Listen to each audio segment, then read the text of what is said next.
Olá, nós estamos desde semana passada falando sobre o tema Fé para hoje. Falamos sobre o perigo da fé contemplativa, onde Deus nos desafiava não somente a crer na sua palavra, mas pôr esta palavra em prática. Isso resultaria em vida plena, em vida feliz, em prosperar na vida. E hoje iremos falar sobre o perigo da fé discriminatória. Olha o que diz a palavra de Deus em Tiago, capítulo 2, versos de 1 a 4. Escute só a palavra de Deus. Meus irmãos, como crentes em nosso glorioso Senhor Jesus Cristo, não façam diferença entre as pessoas, tratando-as com favoritismo. Suponham que na reunião de vocês entre um homem com anel de ouro e roupas finas, e também entre um homem pobre com roupas velhas e sujas.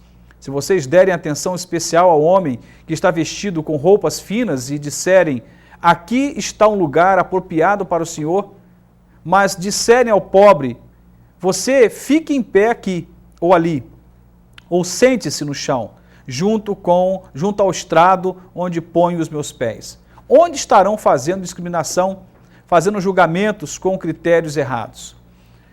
Bom, Tiago, como eu dizia, ele sempre pensa fé de uma maneira muito prática, muito cotidiana. E ele traz aqui uma cena que, aparentemente, na ótica de alguns ou na leitura de alguns, é muito contemporânea, mas é uma cena muito antiga.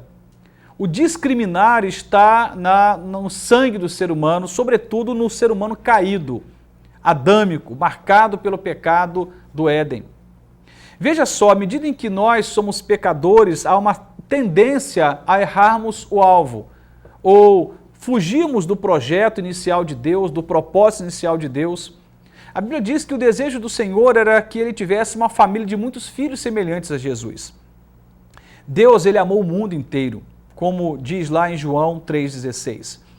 Não há discriminação no olhar de Deus. Não há discriminação na forma de Deus nos tratar. Deus é capaz de curar um homem milionário se este homem com fé se dobrar e se curvar e buscar e clamar e depender dele.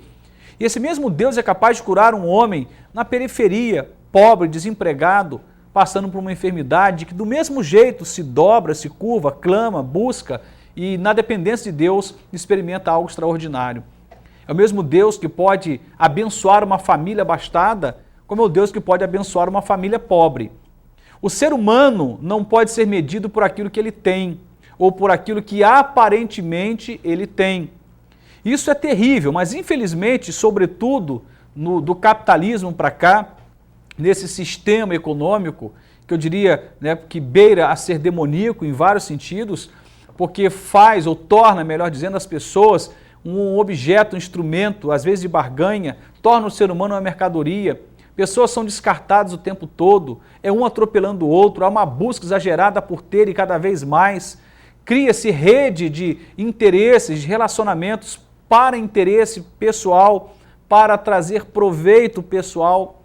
E vamos perceber que essa história ela é muito antiga, ela não é de agora. Por isso que essa fé que Tiago nos propõe aqui nesse escrito, ela também é para hoje, porque diz respeito a uma realidade do nosso cotidiano. Você já foi discriminado? Experimente ir numa loja comprar, mas experimente ir de chinelo havaiano, de repente com uma camiseta simples, sem nenhuma marca, uma bermuda simples, pode chegar com dinheiro no bolso. Talvez você não seja nem mesmo percebido nessa loja, se for uma loja de grife, por exemplo. Mas chegue lá, montado num bom carro, pega um carro emprestado com um amigo e aparece lá naquele comércio ou naquela loja, muito bem vestido. Nada é seu ali, supomos, um carrão bem vestido, um grande relógio no pulso, joias, você vai ser tratado como um rei.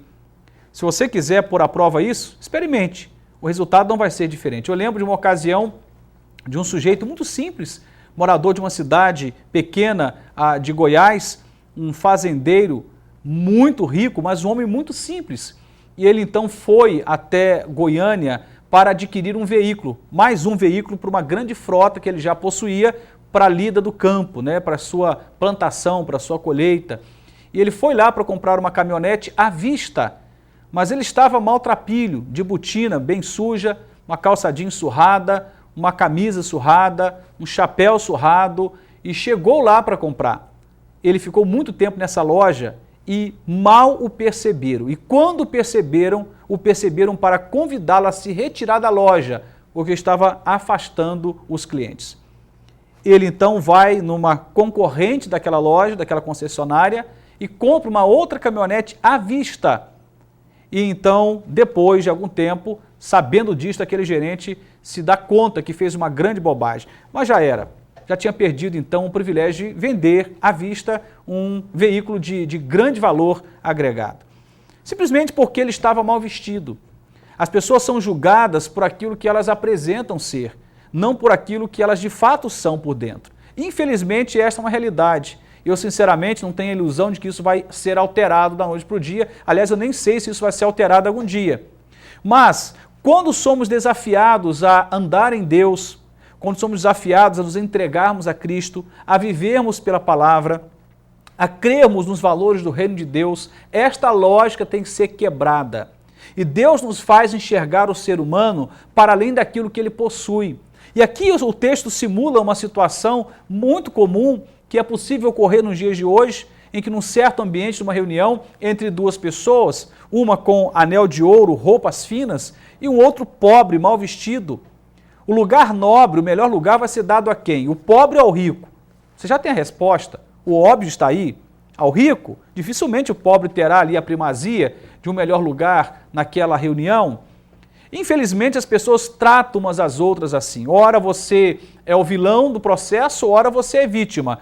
Mas é uma realidade posta. Mas quando falamos que queremos viver pela fé, a fé em Deus, a fé prática, a fé bíblica, é uma fé que nos leva para um outro caminho que não a discriminação.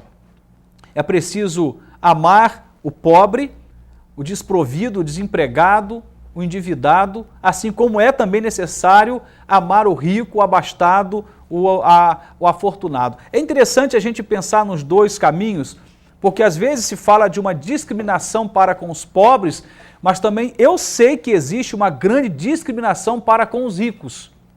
Muitos que estão na classe baixa olham para os ricos e olham com discriminação, como se eles fossem menos humanos, insensíveis, metidos, soberbos. Conheço muita gente muito bem de situação, financeiramente falando, mas tem um coração simples, humilde, que é capaz de te olhar no olho, conversar com você, que não está apegado ao dinheiro que conseguiu, que é gente como a gente, apesar de ter muito. Então, tanto é perigoso quando o pobre discrimina, olhando com desdém o rico, como é perigoso quando o rico, olhando para o pobre, com desdém o discrimina. O ideal é que o que nós levamos no nosso bolso, ou aquilo que temos na nossa conta bancária ou não temos, se temos um carro ou andamos a pé, que isso não nos defina, porque o valor de um homem não está ligado ao quanto ele possui, está ligado a outros princípios, a capacidade de amar, de ser leal, de ser fiel, de ser companheiro, tantos valores que não podem ser contabilizados. Infelizmente, hoje o que nós temos na prática de fé de muitas e muitas igrejas, de muitas e muitas instituições religiosas, é uma fé discriminatória, em que o pobre não tem o lugar que deveria ter, como se o pobre tivesse que ficar numa condição aquém daqueles que são abastados e que frequentam esse mesmo endereço. Eu gosto de tratar aqueles que congregam na minha igreja pelo nome, chamo de irmão. Ali não tem médico, ali não tem advogado, ali não tem delegado, ali não tem professor, ali não tem gari, ali não tem desempregado, ali tem irmãos em Cristo. E se nós aprendermos a nos tratar desta forma, não levando em consideração os títulos, o quanto se possui ou deixa de se possuir, iremos fugir desse perigo de uma fé que discrimina. Como assim? A fé discrimina? Não, a fé em Cristo não. Mas a concepção de fé distorcida que tem se construído é uma fé que discrimina sim. Infelizmente, esta é uma realidade posta. O que eu quero te propor é que você vigie o seu coração. Você que diz crer em Deus, você que acredita na palavra de Deus, que você jamais discrimine alguém. Que você jamais olhe com desdém, com descaso para alguém, julgando pelo muito que ele tem ou pela falta, ou por aquilo que ele não tem. que as pessoas sejam olhadas de uma forma igual. É interessante a gente pensar nessa expressão, olhar todos com o mesmo olhar ou de forma igual. Quando eu falo igual, não é pasteurizada como se João fosse igual a José. Cada um é cada um e cada um tem suas características, cada um tem seus princípios, valores, verdades, mas é não pesar na balança quem merece mais ou menos, por exemplo, ou quem merece mais ou menos atenção. Aqui está Tiago nos falando sobre algo tremendo, quando ele deixa bem claro aqui que nós que cremos no Senhor Jesus Cristo não devemos fazer diferença entre as pessoas tratando-as com favoritismo. Se você pratica isso, toma cuidado, porque não é a fé que Deus nos propõe. A fé que Deus me propõe, a fé que Deus te propõe é tratar todas as pessoas de igual forma. Abraça o rico, abraça o pobre. Pare para olhar nos olhos do rico, mas faça o mesmo com o pobre. Que aquilo que a pessoa possua não possa dizer absolutamente nada para você. E se dizer alguma coisa, não seja o mais relevante, mas quem ele é por dentro, fora daquilo que ele tem ou deixa de ter.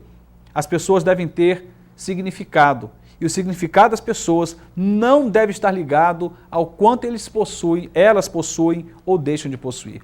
Que Deus nos ajude a fugir desse grande perigo de uma fé que discrimina, que cerceia pessoas, que coloca alguns no trono e outros na sarjeta. Que Deus nos livre disto e nos faça ver uma fé que ama igual, e distribui afeto igual, distribui respeito igual, fidelidade igual e assim por diante. Que Deus nos abençoe em nome de Jesus. Amém.